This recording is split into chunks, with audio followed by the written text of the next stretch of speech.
Your boots are still wet from the warehouse floor. Doris pours your coffee before you ask. She's poured it the same way for 12 years.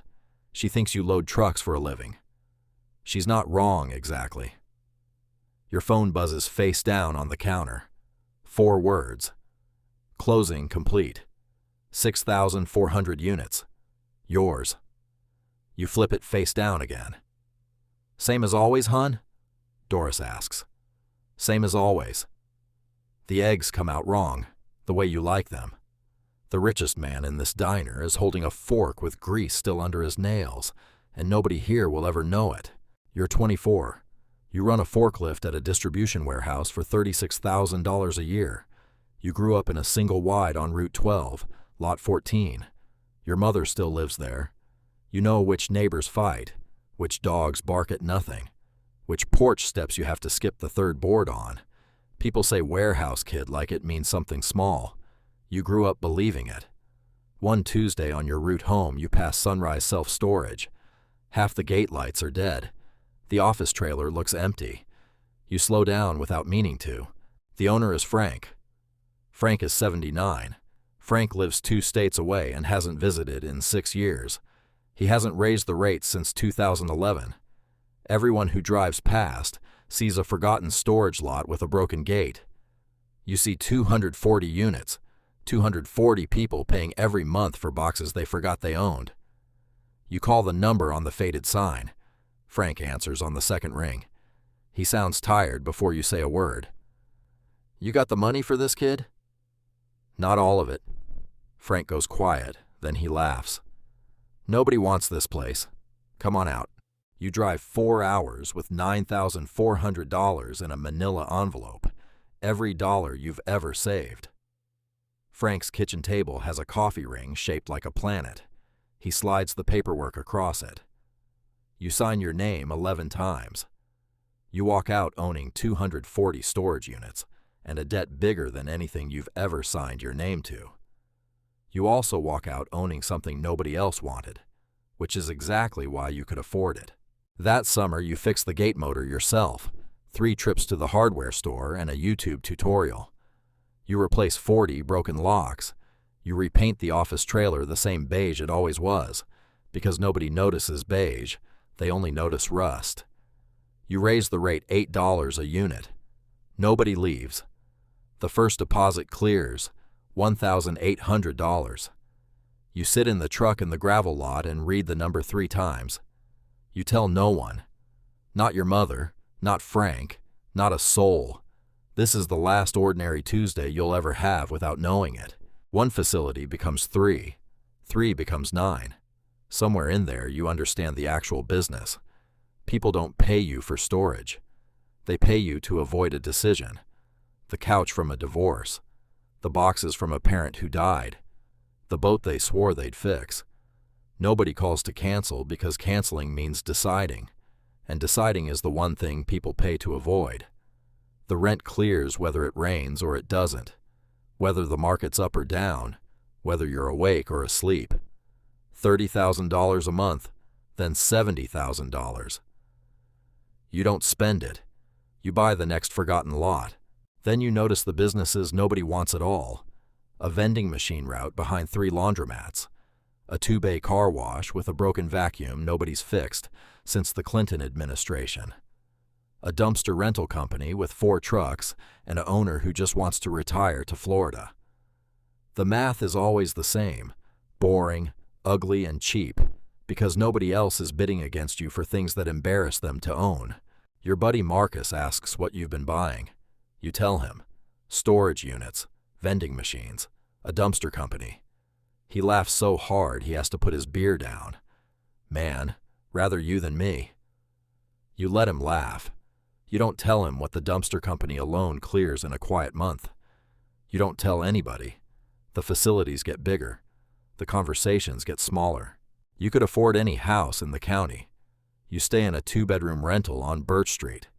You could drive anything with a dealer sticker still in the window. You drive a 2014 pickup with the check engine light you've learned to ignore. When someone asks what you do, you keep it short. I manage some storage lots. They picture a roadside unit with a rusted gate. You let them. It's easier than the alternative. Then one Thursday, a new teller at the bank pulls up your account. Her eyes stop scrolling. She reads it again. She sits up straighter than the chair requires. Suddenly you're not next, you're sir. Would you like the private room? You say no thanks. You take your receipt. You go back and stand in the regular line because you've watched what happens to people once the number gets out. A man you used to know sold his HVAC company for real money. He bought the boat. He bought the lake house. He told everyone at the lake. Within a year, the calls started. Cousins he hadn't heard from since a wedding. Old co-workers with can't-miss opportunities. A brother-in-law's emergency.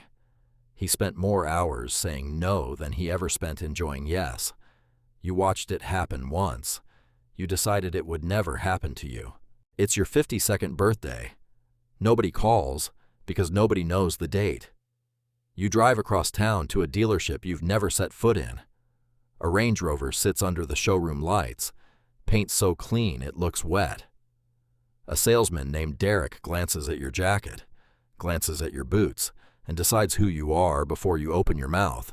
He almost doesn't unlock the door for you. You ask anyway. He shrugs and hands you the key. You sit behind the wheel. Your hands rest on it. For 1 second you don't want the car. You want Derek to know what you're actually worth. You want one person, just once, to look at you differently. Derek checks his phone. He's already scanning the lot for his next customer. The feeling passes the way it always does. You think about the brother-in-law's emergency. You drive home in the pickup with the check engine light still on. Marcus calls one night, quiet for a long time before he asks. He's 2 months behind on his truck payment. He needs $3,000. You could wire him 50 times that and never feel it leave your account. Instead, you meet him at the diner. You slide an envelope across the table. "Pay me back whenever," you say. His eyes go wet. He says you saved him. He has no idea what you actually could have done. 4 months later, Marcus counts the bills back out on that same table, 20s mostly, proud of every one of them. You could buy the dealership where he works. You take the money.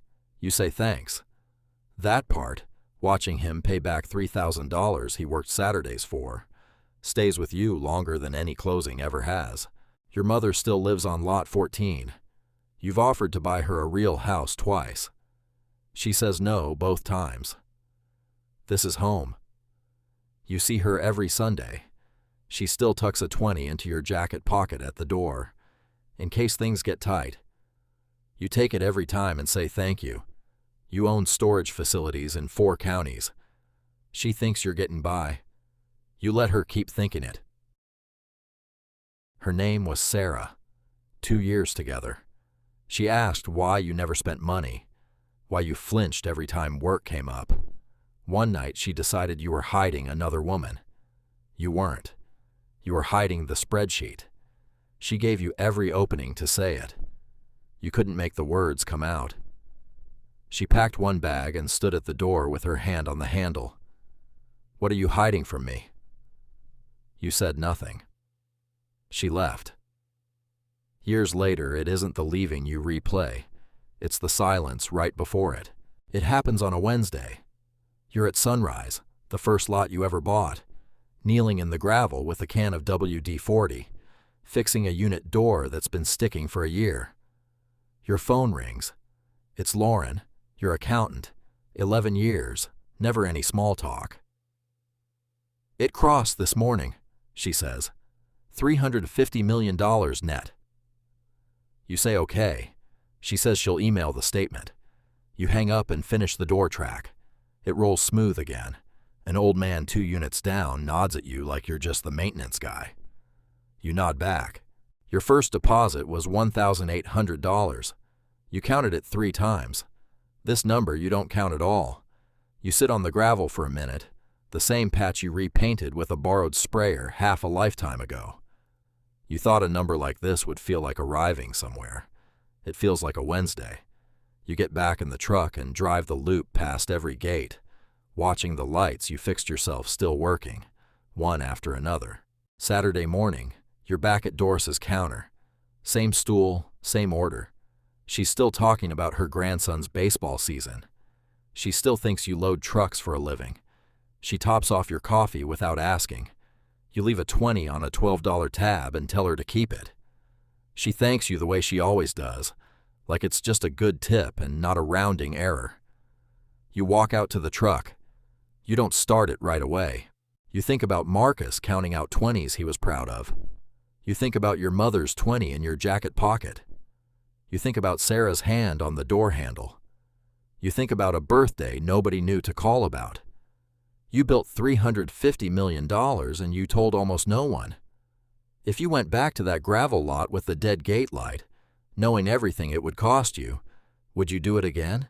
The answer comes faster than you'd like. Yes, you start the truck. You pull out onto Route 12. The question that follows you home isn't whether you do it again, it's why.